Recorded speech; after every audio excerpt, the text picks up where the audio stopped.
Sinong bumagsak? Ikukwento ko sa iyo ang nangyari.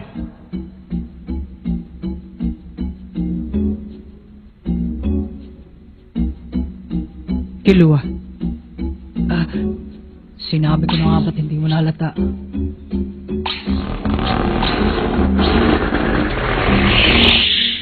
Kuya?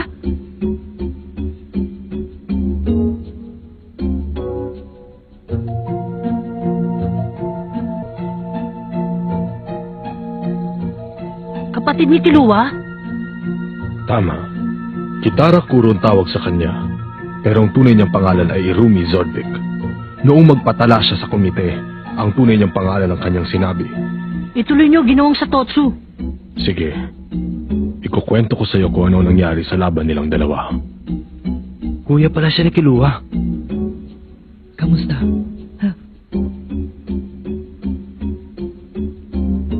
Alam mo bang sinaktan mo ang ating ina at si Miruki? Huh? Mabuti naman. Ha? Alam mo bang umiyak ang ating ina? Sino ba naman ang hindi maiiyak? Gawin ba naman sa iyo ng sarili mong anak eh? Kung sa bagay, sa itsura niyo, hindi na nakakapagtaka. Pero humanga siya sa'yo. Ha? Masaya siya dahil lumaki ang kanyang anak ayon sa kagustuhan ng ating pamilya. Pero nag-alala siya nang umalis ang mabait niyang anak na mag-isa. Kaya pinahanap niya ako, tagmakaawang subaybayan ka sa lahat ng iyong gagawin. Pero sa hindi inaasahang pangyayari, hindi ko akalain magkikita tayo dito. Tatapatin na kita. Kailangan ko ang license card para sa aking profesyon. Ibang klase rin ang pagbabalat kayo na ginawa niya para masubaybayan ang nakababata niyang kapatid. Masyado naman siya matyaga. Kapag nagkaroon ako ng hunter license, malaki ang may tutulong nito sa akin. Kaya patawarin mo ko kung sinikreto ko to sa'yo. Ikaw, bakit ka narito? Sabihin mo nga sa akin. Kailanman hindi ko ninayos sa maging hunter eh. Kaya hindi ko alam kung bakit ako nandito. Gano'n naman pala eh. Magandang balita yan. Makinig ka, meron akong isang bagay na may papayo sa'yo.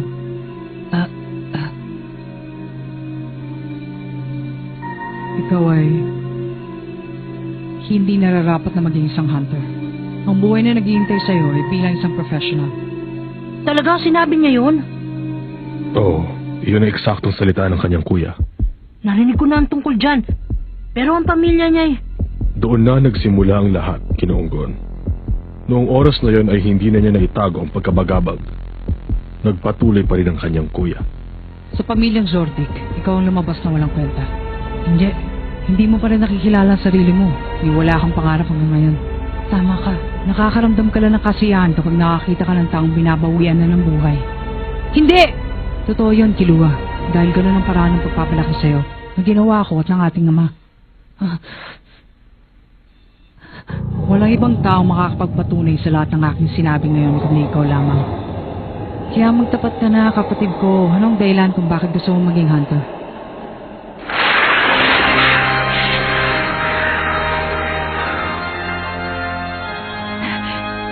Tama ka.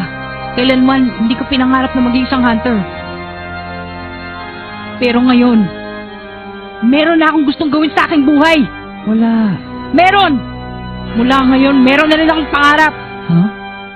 Kung ganun, sabihin mo sa akin. Anong problema? Ang totoo niyan, Kilua, wala kang masabi, hindi ba? Meron!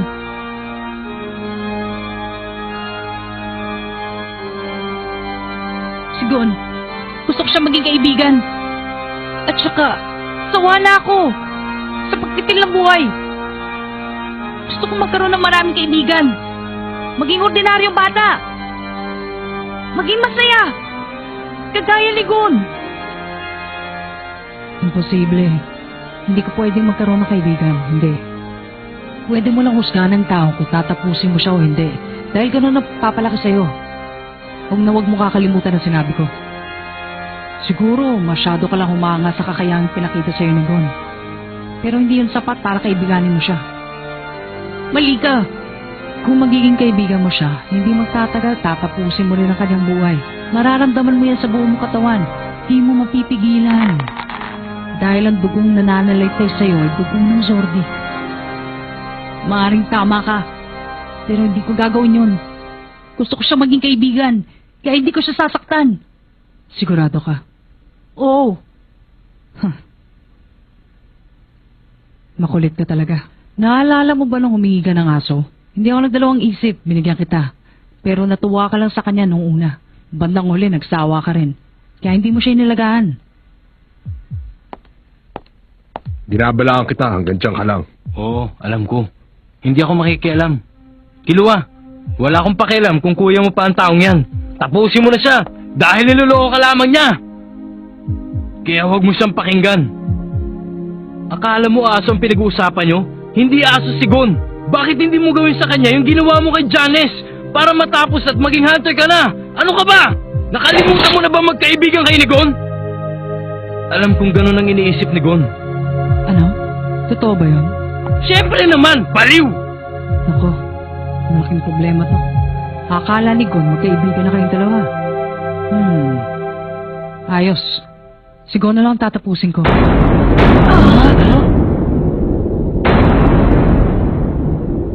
Ang katulad mo hindi na kailangan ng kaibigan. Magiging sagabal lang siya. Sana nga ba Sandali lang, hindi pa natatapos ang iyong pagkakula. Nasaan siya? Ay, nandun na siya sa susunod na kwarto. Salamat. Hindi ka mamamatay. Magbabago lang ang hugis sa mukha mo. Kung hindi yan maalis agad, hindi na babalikan yung mukha. Sige.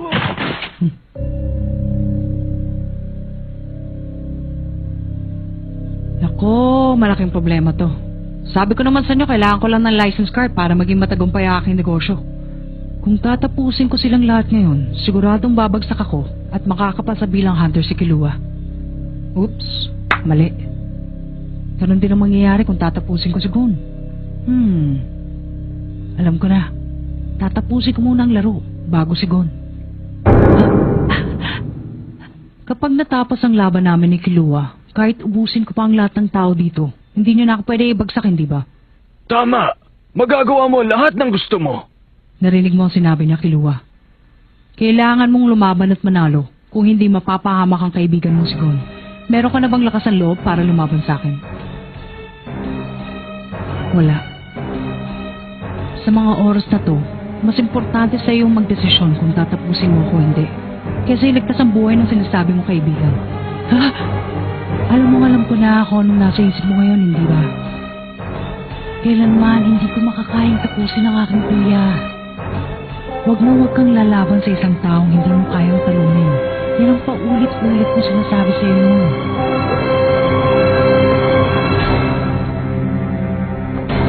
Sandali.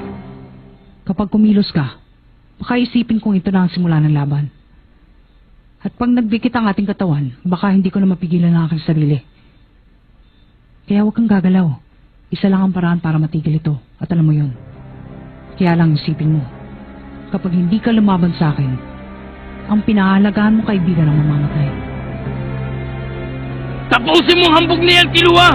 Kahit anong mangyari, hindi kami papayag na tapusin niya kayo ni Gon. Sige na! Gagawin namin ang lahat para pigilan ang mayabang na yan!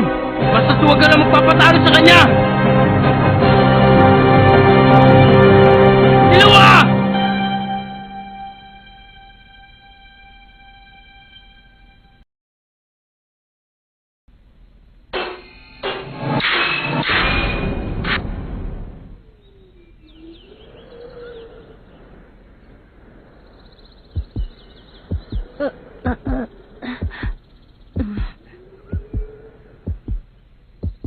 Magpahinga muna tayo.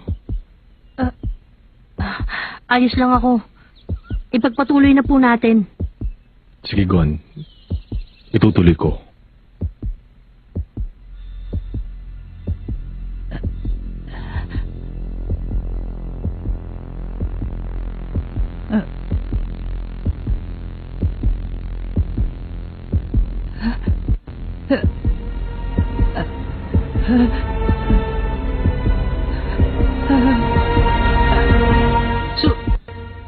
Suko na ako.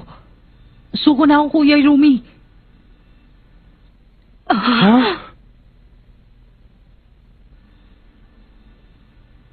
Ay, salamat naman. Hindi na natin kailangan maglaban. Nagsisinungaling lang ako sa iyo, Kilua. Hindi totoong tatapusin ko ang iyong kaibigan.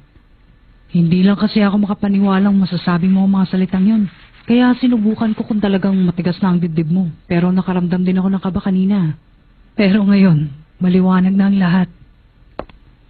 Tandaan mo to, wala kang karapatang magkaroon ng kaibigan. At hindi mo rin sila kakailanganin. Ibalik natin ang dati, magmula ngayon. Ang dapat mo lang gawin ay sundin ang lahat na ipinag-uutos ko at ang ating ama. Tungkol naman sa hunter exam, bago ito maulit sa isang taon, sasanayin kita. Nang sa gayon, hindi ka na bumagsak. Maliwanag ba, Kilua? Maliwanag ba, Kilua?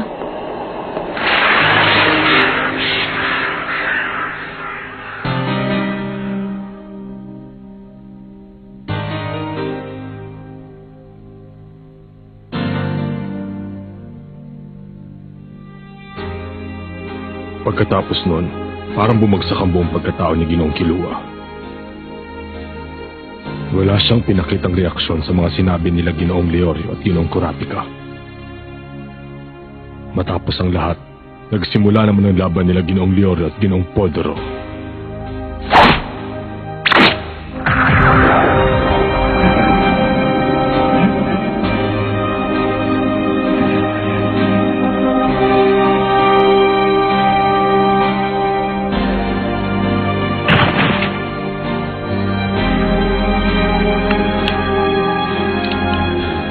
Dinala agad si Ginoong Poldoro sa ospital, pero hindi siya umabot. Na-disqualify naman kaagad si Ginoong Kilua dahil sa paglabag sa patakaran. Karamihan sa mga tao sa paligid nakaramdam ng kabiguan sa kanilang nakita. Parang sinadya ni Ginoong Kilua ang kanyang ginawa.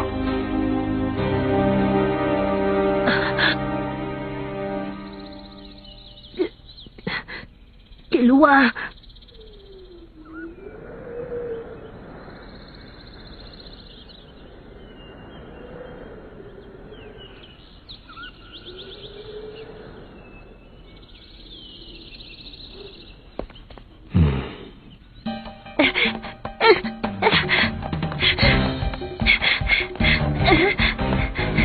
Kilua!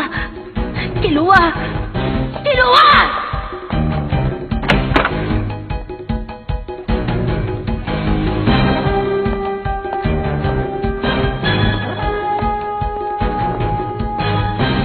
Gon,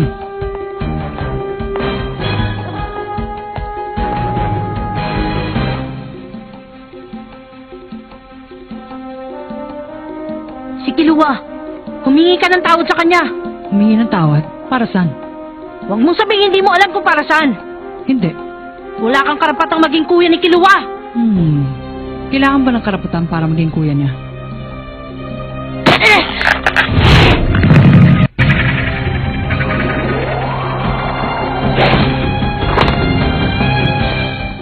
Dahil sa ugali mo, siguradong wala rin tayo mapagkakasunduan!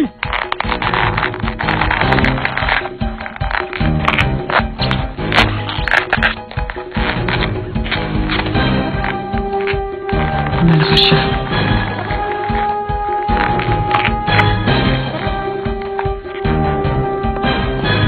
Hahanapin na lang namin si Kilua. Hindi mo na kailangang humingi ng tawad. Nasaan siya? Anong gagawin mo kung nakita mo siya? Hindi mo rin alam kung ano? Ibabalik ko ang kapatid mo! Ibang klase ka rin naman kaibigan. Kung magsalita ka, para siyang dinukot. Wala nagpapalis sa kanya dito. Siya ang nagdesisyon. Kilala ko ang kapatid mo. Hindi niya gustong gawin ang nangyari kanina. Ikaw ang kumokontrol sa kanya. Kaya ikaw ang may kasalanan. alam mo bang bago ka dumating dito, ay yun na ang pinagtatalunan namin? Gaya ng sinasabi mo, si Kurapika at si Leorio ay hindi rin pumapayag sa naging desisyon. Hindi sila sumasang-ayon sa desisyon na ipinahayag ko dahil hindi raw ito patas para kay Kilua. Siguro naman ay nakita nating lahat kung anong itsura ni Kilua nung nakikipag-usap siya kanina doon sa lalaking nagngangalang Gitara Kuro. Sa palagay ko ay napasa ilalim siya ng isang hipnotismo kaya hindi niya napigilan ang sarili niya at nagawa ang bagay na yon. Sa nangyari, imposibleng magawa yan ng isang tao kung normal ang kanyang pag-iisip. Kung pag-uusapan natin si Kilua, ang pagtapos sa buhay ng tao ay hindi na bago sa kanya dahil gano'n na siya pinalaki. Ang problema dito ay ipinamalas na niya ang kanyang karahasan nung maglabang kami ni Podoro. Kung iisipin natin ang nangyari, tinulungan niya ako para makapasa sa pagsusulit na to. Kaya dapat, ako ang bumagsak sa pagiging hunter at hindi ang batang si Kilua. Tinitiyak ko sa inyong lahat na ang nakita nating ginawa ni Kilua ay talagang labag sa kanyang kalooban. Kaya hindi patas kung ibabagsak niya sa pagsusulit na ito. Ang sinasabi mong yan ay kung ano lamang ang naglalaro sa iyong isip. Wala ka naman mailabas na katibayan. Wala rin tayong narinig na nag-utos o sumenya sa kanya bago niya isagawa ang pagpaslang. Wala rin naman tayong may papakitang ebidensya na siya ay napasa ilalim sa hipnotismo. Sa bagay, tama kayo. Siguro naman wala na kayong reklamo sa laban ni Leorio at Podoro dahil wala naman ako nakitang problema matapos ang insidente. Noong oras na yon, ang abilidad ng dalawang manlalaro ay halos patas na. Kung titingnan ko ang kakayahan sa pakikipaglaban, lamang si Podoro. Pero kung titingnan ko naman ang pamamaraan sa pakikipaglaban, mas malaking puntos ay ibibigay ko kay Leorio. Idagdag na rin natin ang mga natamong sugat ni Podoro nung makaharap niya si Hisoka. Sa makatuwid, nakita nating lahat na malaki ang kalamangan ni Leorio laban kay Podoro. Kaya naisip kong hindi na niya kakailanganin ang tulong ng kanyang kaibigang si Kilua. Wala talaga. Meron pa akong nakitang kakaibang sitwasyon. Naaalala mo pa ba kung ano nangyari sa laban ninyo ni Hisoka nung unang paghaharap? Ano yung binulong niya sa'yo? Meron pa kayong sapat na lakas para makipaglaban, pero matapos siyang may ibulong sa'yo, sumuko na siyang bigla. Imposible. Hindi na nakapagtataka kung ang sumuko sa laban ay yung dihado, katulad nung nakita niyo sa laban namin ni Hanzo. O kaya naman ay yung ganong sa laban ni Hisoka at ni Podoro. Pero yung nangyari sa inyo ay kabaliktaran. Hindi ko tuloy maiwasang mag-isip ng masama. Sa tingin ko kayong dalawa ay may tinatagong sikreto. Kaya kung hindi kayo pumapayag sa desisyon ng komite, siguro ang pagpasa mo ay masasabi kong hindi rin katanggap-tanggap. Kung wala ka talagang tinatagong sikreto, bakit hindi mo sabihin sa amin lahat kung anong ibinulong sa ni Hisoka bago siya sumuko sa laban niyo? Hindi ko kailangan sabihin yun. Kung gano'n, meron kang tinatago. Ano ngayon? Kung ang pagpasa ko dito ay hindi mo matanggap, mas pangit yung papasa ka nang hindi lumalaban. Anong sinabi mo?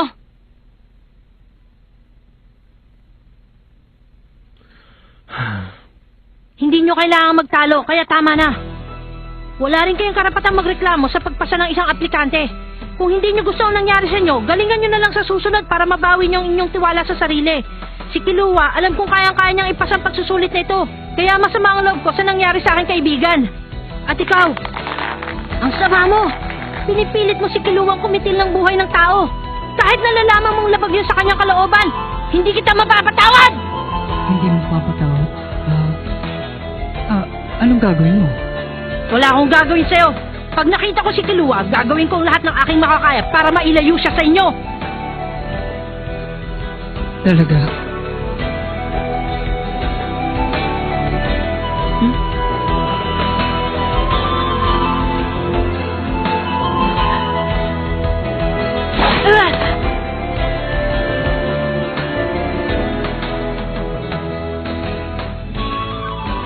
Makinig kayong lahat. Maaari na ba ako magsalita? Kagaya ng sinabi ni Gon kanina, kayo na ang bahalang gumawa ng paraan para manumbalik ang tiwala sa inyong sarili. Kung sakaling may reklamo kayo sa naging resulta ng pagsusulit, hindi na namin babaguhin ang aming desisyon. Mananatili ang pagka-disqualify kay Kilua at mananatili rin ang pagpasa ninyong lahat. Kahit ano palang pakikipagtalong gawin natin dito, wala pa rin mangyayari. Labo. Nagkakamali ka. Dahil napatunayan natin na pagtutol na ginawa ninyong dalawa sa resulta ng pagsusulit ay walang sapat na katibayan at siguro ay naging malinaw din sa inyong lahat na kahit ano pa ang gawin ninyo ay hindi na magbabago ang aming desisyon. Ngayon, gusto ko malaman ninyong lahat na ang Hunter exam para sa taong ito ay tapos na. Bilang chairman ng Hunter Association, binabati ko kayo sa inyong tagumpay. Magmula ngayon, kayo na ang bahala kung ano inyong gagawin. Siguradong marami pagsubok ang naghihintay sa inyo. Ang gusto ko sana ay harapin ninyo ang mga pagsubok na yon ng buong tapang at titiwala sa sarili. Ang 7 taong nasa harap ko ngayon, kayo ang mga bagong miyembro ng Hunter Association. Binabati ko ulit kayo. Maaari na kayo magpahinga.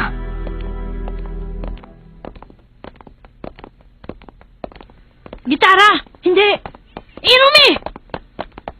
May gusto ko bang sabihin sa akin? Sabi mo na sa akin kung nasa si Kilua. Ang masasabi ko lang sa'yo, huwag mo lang alamin. Gagawin ko ang lahat para mahanap siya. Kahit anong mangyari, kaibigan ko si Kilua, kaya babawiin ko siya sa inyo!